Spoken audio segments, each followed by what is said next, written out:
I didn't expect that night to be any different from the countless others I'd spent as a single mom, juggling work, life, and the never-ending worry that I wasn't doing enough. The house was silent except for the faint hum of the fridge in the kitchen. It was a peaceful, almost sacred kind of quiet that I rarely got to enjoy. The soft glow of moonlight spilled through the curtains, painting the walls of my bedroom in silvery hues. I sank into my bed, pulling the blanket up to my chin, ready to let exhaustion overtake me. It had been 8 years since my divorce. 8 long years of raising Ethan on my own. He was my everything, the one constant in a life that often felt like it was teetering on the edge of chaos. At 19, he was smart, kind, and more responsible than any young man his age should have to be. Sometimes, I worried he carried too much of the burden, trying to fill the void his father left behind. That night, as I lay in bed, my mind drifted. Life hadn't turned out the way I'd planned, but there was a strange comfort in the routines Ethan and I had built together. We were a team.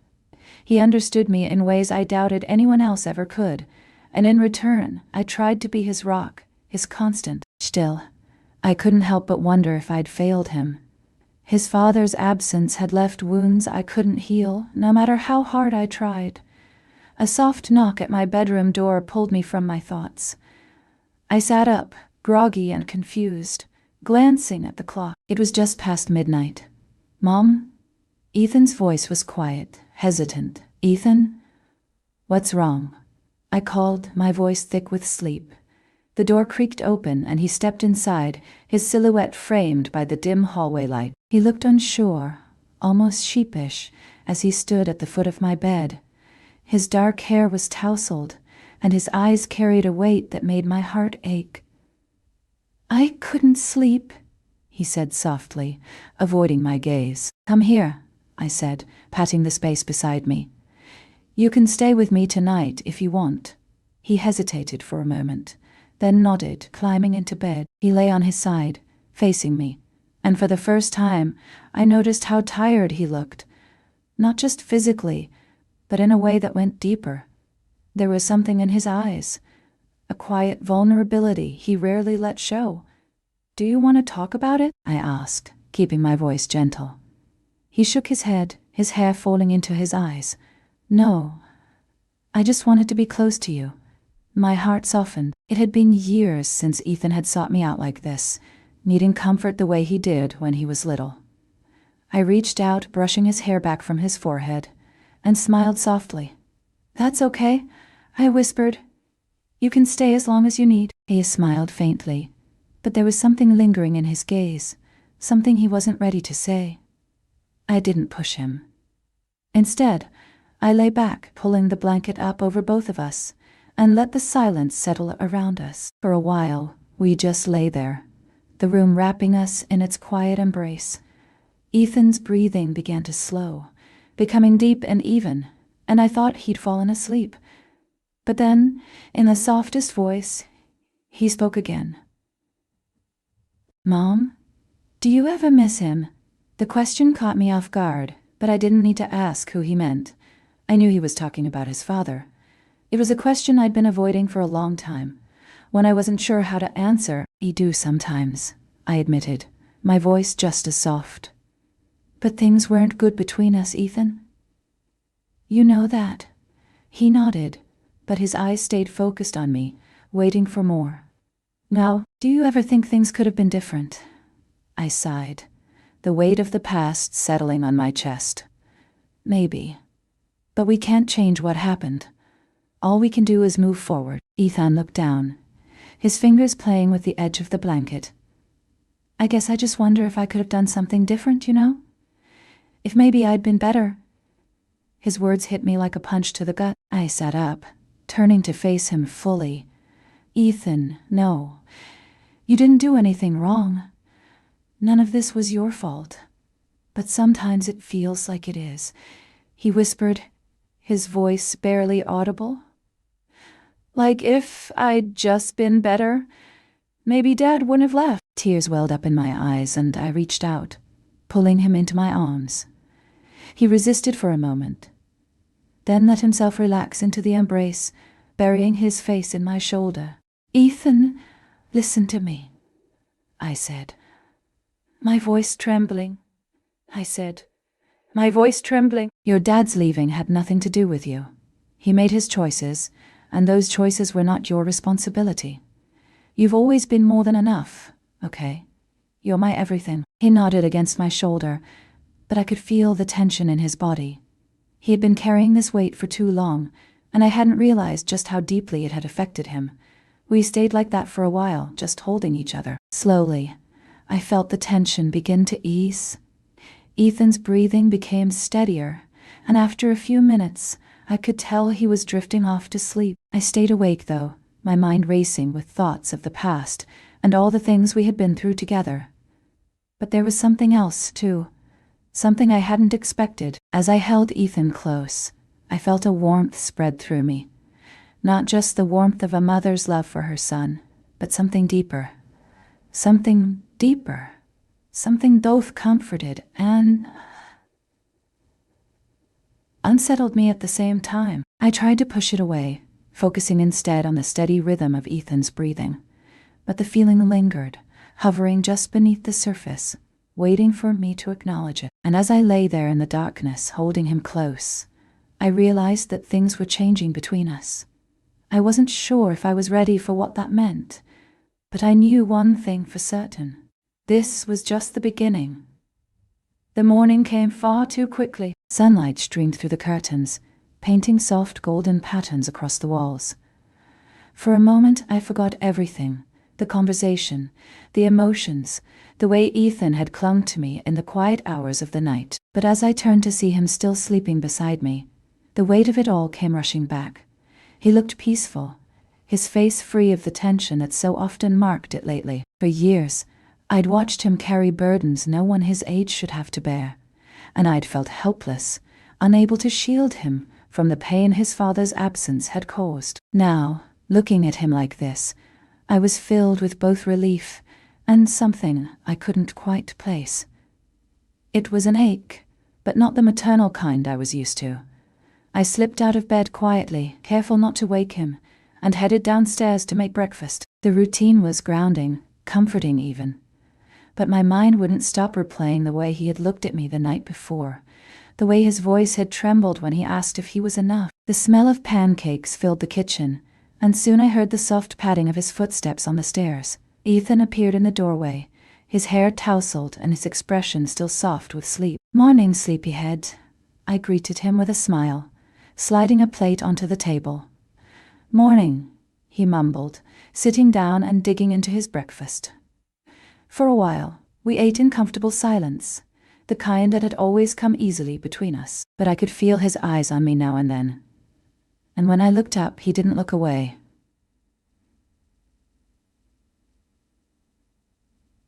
"Thanks for last night," he said suddenly, his voice quiet but steady. I needed that?" I set down my fork, surprised by the vulnerability in his tone. "You don't have to thank me, Ethan. I'll always be here for you, no matter what." He nodded, but his gaze lingered, searching my face for something I couldn't name.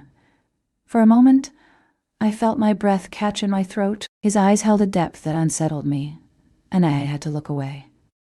The rest of the day passed uneventfully, but the atmosphere between us had shifted. It was subtle, nothing overt, but it was there. A quiet tension, an unspoken understanding. I tried to shake it off, convincing myself it was all in my head. But the more I thought about it, the more I realized I wasn't imagining things. That evening after dinner, we ended up on the couch together. It was something we'd done 100 times before, sitting side by side watching a movie. But tonight felt different. The room was dimly lit, the soft glow of the television casting flickering shadows on the walls. Ethan sat closer than usual, and I was acutely aware of every shift, every movement. Halfway through the movie, his arm brushed against mine. I expected him to pull away, but he didn't. Instead, he let it linger, the warmth of his skin sending a rush of heat through me. I tried to focus on the screen, but it was no use. Every part of me was hyper-aware of his presence. Finally, I turned to look at him, and our eyes met. His gaze was soft, but there was something in it I hadn't seen before. It wasn't just affection. It was something deeper, something that mirrored the emotions I'd been trying to suppress all day. Without thinking, I reached out and took his hand in mine. Our fingers intertwined naturally, and he didn't pull away. Instead, he squeezed my hand gently, his thumb brushing over my skin in a way that made my heart flutter. We sat like that for a while, neither of us speaking, just holding hands in the dim light of the living room. It felt like a turning point, a moment where something shifted between us. I didn't know what it meant yet, and I wasn't ready to examine it too closely. But I knew, deep down, that things were changing.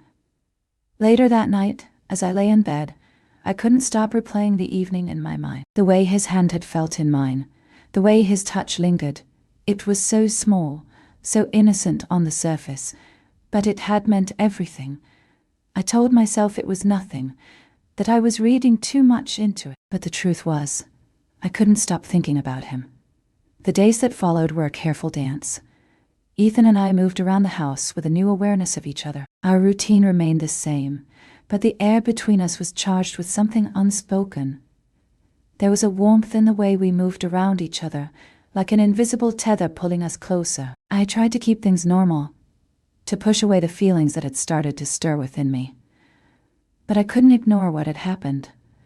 I couldn't forget the way his hand had felt in mine, the way his touch lingered on my skin. And the more time passed, the more I realized I didn't want to forget.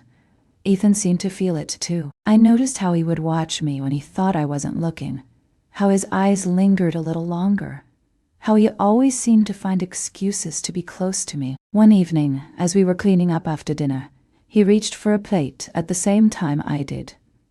Our fingers brushed, and I glanced up to find him looking at me with that same soft intensity.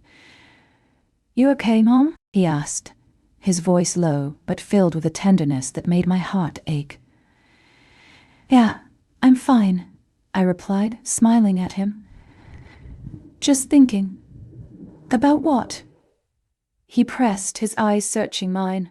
I hesitated for a moment, unsure of how to answer. I didn't want to lie to him, but I wasn't sure if I was ready to be completely honest either. "About us," I said quietly, deciding to be vague but truthful. He didn't look away. Instead, he set the dish down and turned to face me fully. "What about us?" My heart pounded in my chest.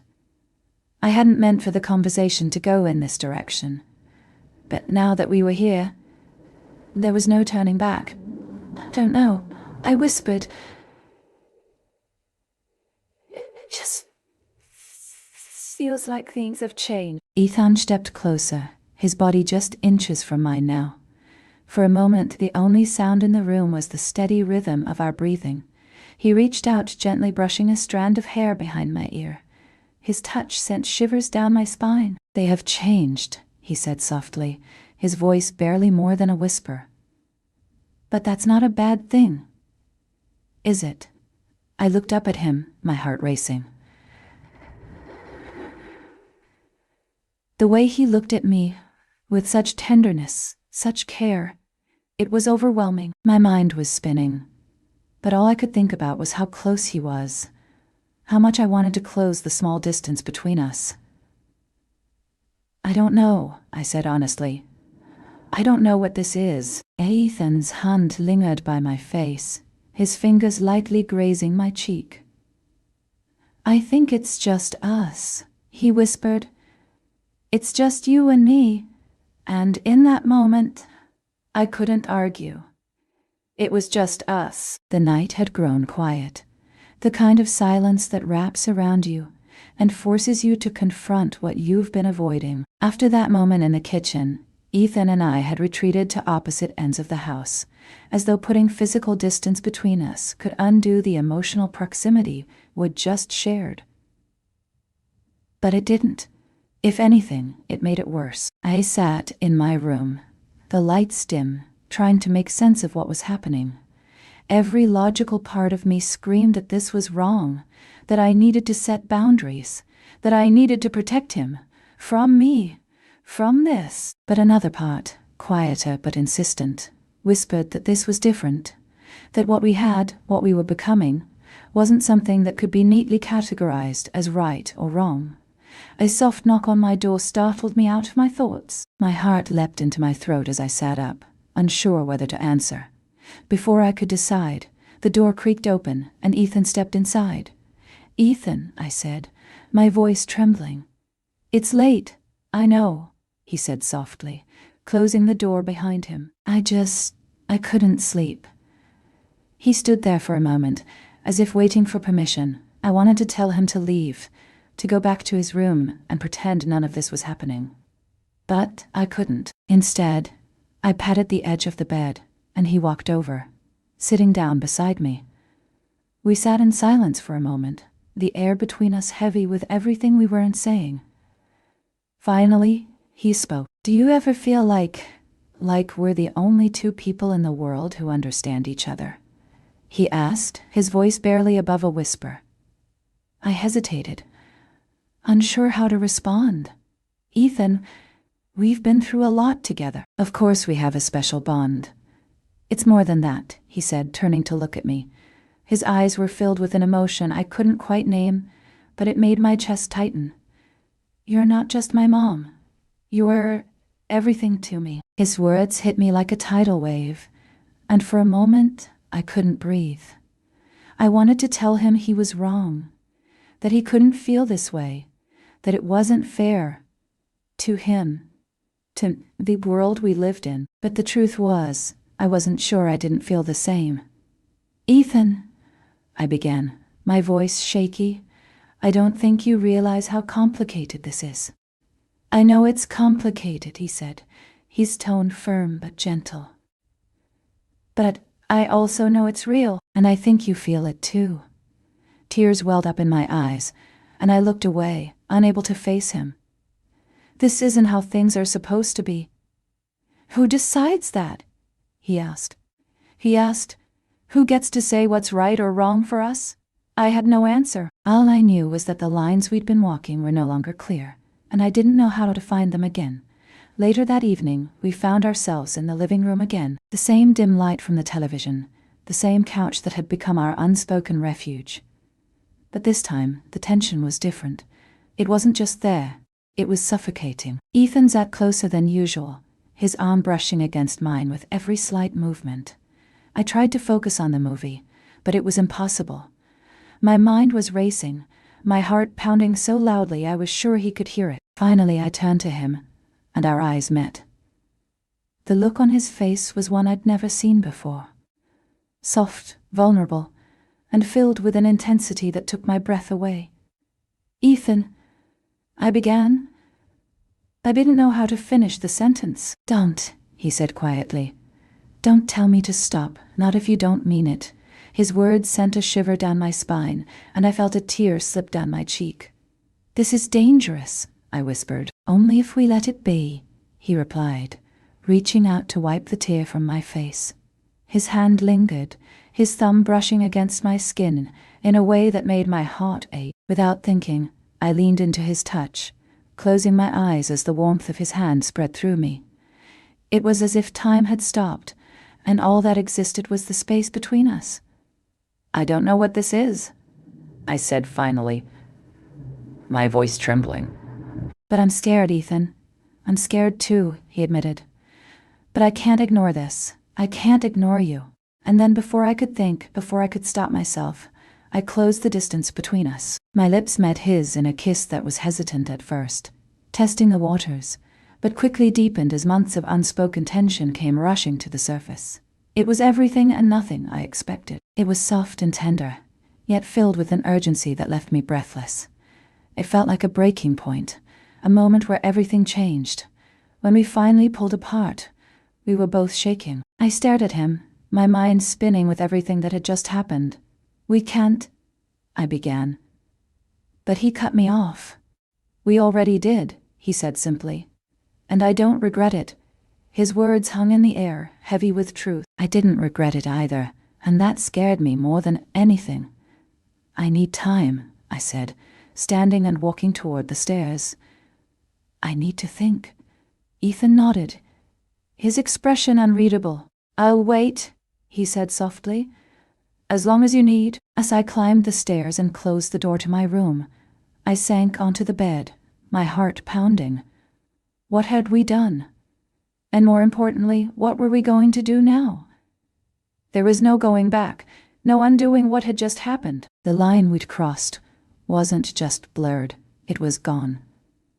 The days after that night felt surreal, like stepping into a world where the rules we'd lived by no longer applied. Ethan and I barely spoke about what had happened, yet the unspoken understanding between us was undeniable.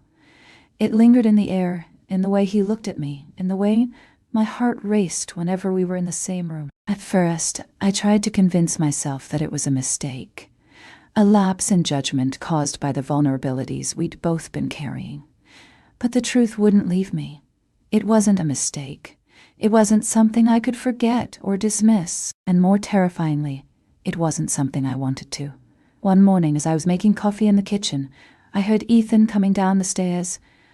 I braced myself, unsure of how to navigate the new dynamic between us. He walked in, his hair tousled from sleep, and gave me a small, shy smile.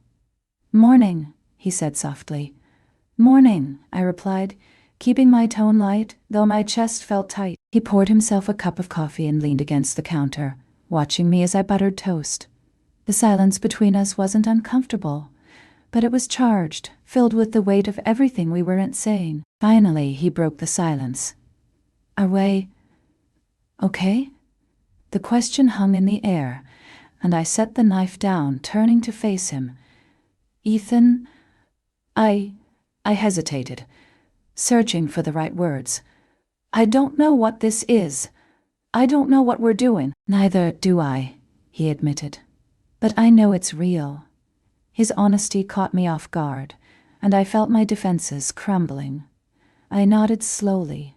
"We need to figure this out. Together." A faint smile tugged at his lips. "We will." Over the next few weeks, we fell into a strange rhythm, as if we were learning to navigate a new version of our lives. The tension between us didn't disappear, but it softened, evolving into something less fraught and more natural. There were moments when it felt almost normal. Sharing quiet breakfasts, watching TV together in the evenings, talking about our days. But there were also moments when the reality of what we were doing hit me like a tidal wave, leaving me breathless with fear and guilt. I tried to tell myself that this was temporary, that we were just figuring things out, that it didn't have to mean anything permanent. But deep down, I knew that wasn't true. This wasn't something that would fade with time. It was something that had taken root, growing stronger with each passing day. One evening, we were cleaning up after dinner, the quiet rhythm of washing and drying dishes filling the kitchen. The sunlight filtered through the windows, casting a warm glow over the room, making everything feel softer, dreamlike. I handed Ethan a plate, and as our fingers brushed, I glanced up at him. He was already looking at me, his eyes filled with that same intensity that made my chest tighten. "You okay?" he asked, his voice low but steady. "Yeah," I replied, smiling faintly. "Just thinking." "About what?" I hesitated, unsure if I was ready to be completely honest.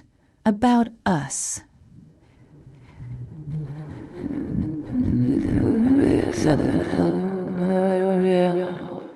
"What about us?"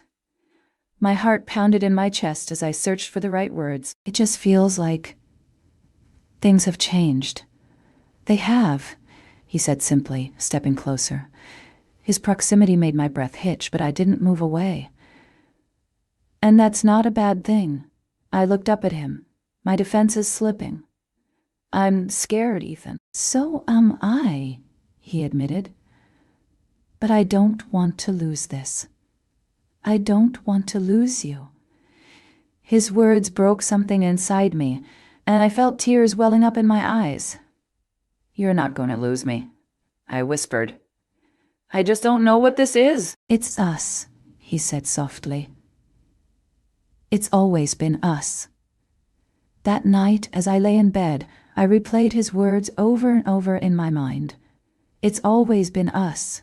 He was right. From the moment his father left, it had always been Ethan and me against the world. But this was something else entirely. It was uncharted territory, and I had no idea how to navigate it.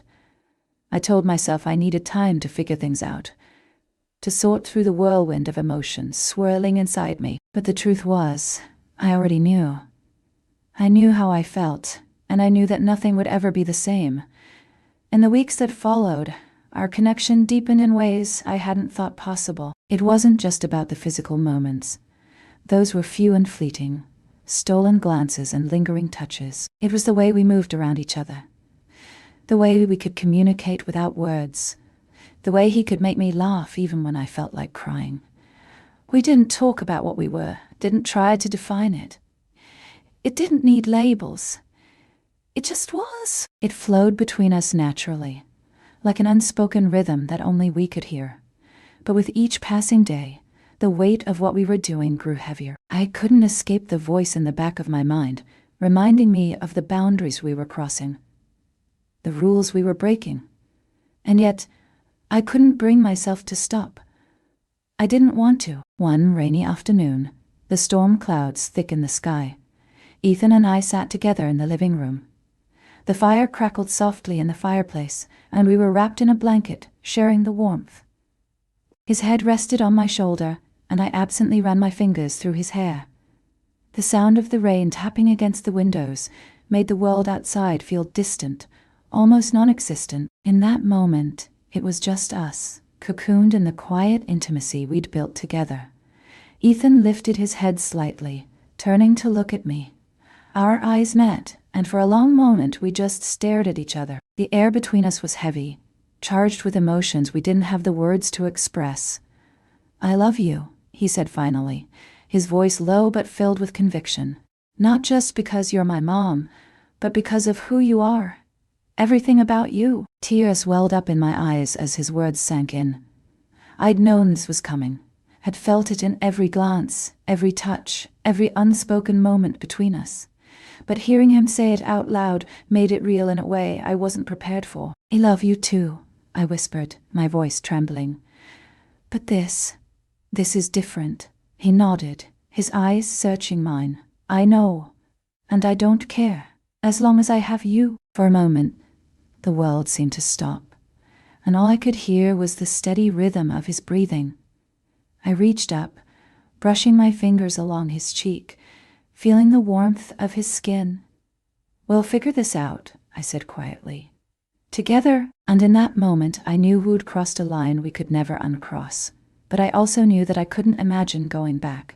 This was our new normal, and for better or worse, it was ours. The storm outside mirrored the whirlwind of emotions inside me. Thunder rumbled in the distance, and rain poured relentlessly, streaking the windows in silvery patterns. Ethan and I were alone in the house, a fact that felt both comforting and dangerous. We had been skirting around the edges of what we were, unwilling to name it, but unable to deny it. That evening, everything changed. We sat on the couch, the fire casting a warm glow over the room. Ethan was beside me, close enough that I could feel the heat radiating from him. The blanket wrapped around us made it impossible to ignore the intimacy of the moment.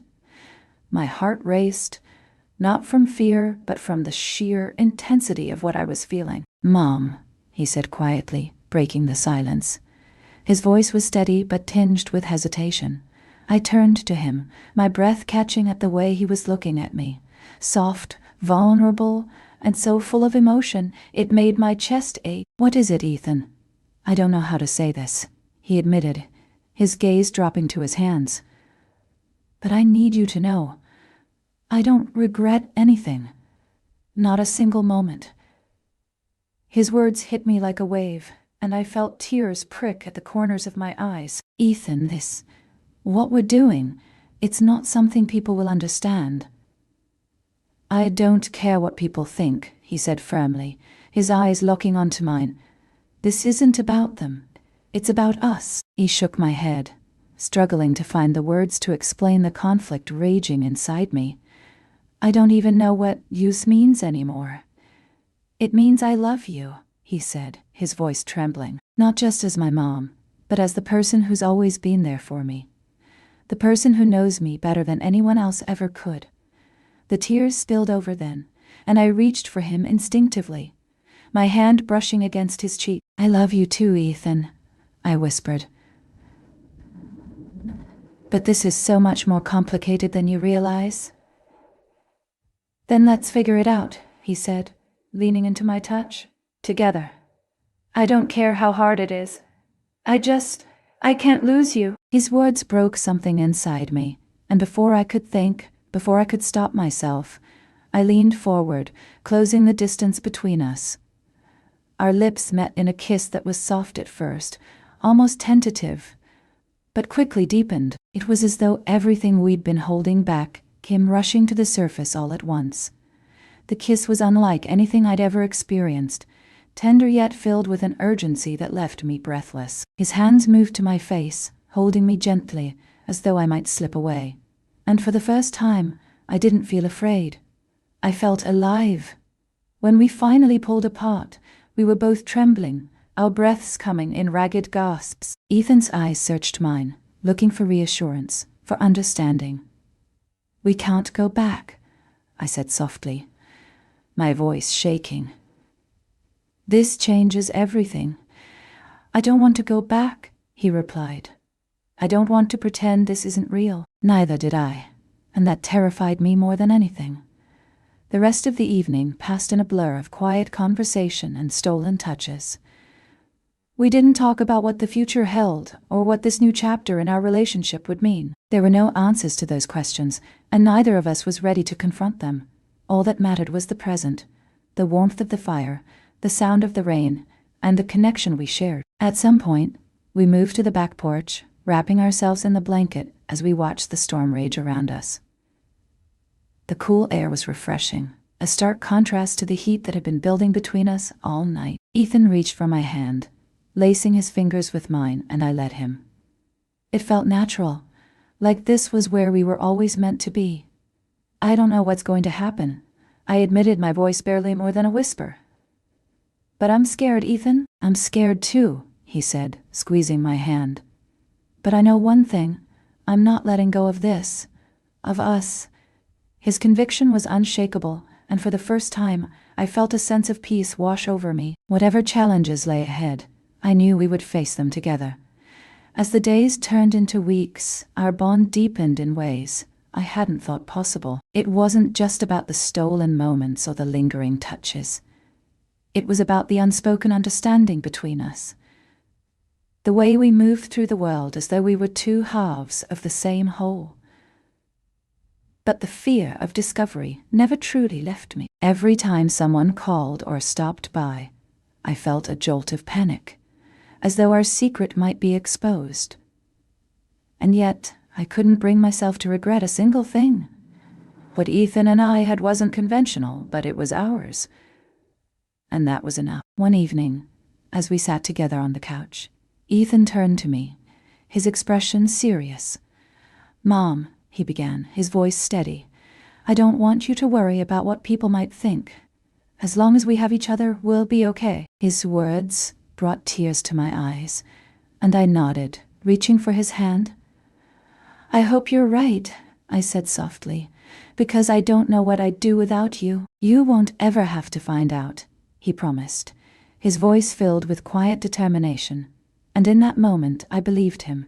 The story ended not with a resolution, but with an acceptance. Ethan and I had crossed a line we could never uncross, but we had found something in each other that defied explanation. It wasn't easy, and it wasn't without its challenges, but it was real. And for us, that was enough.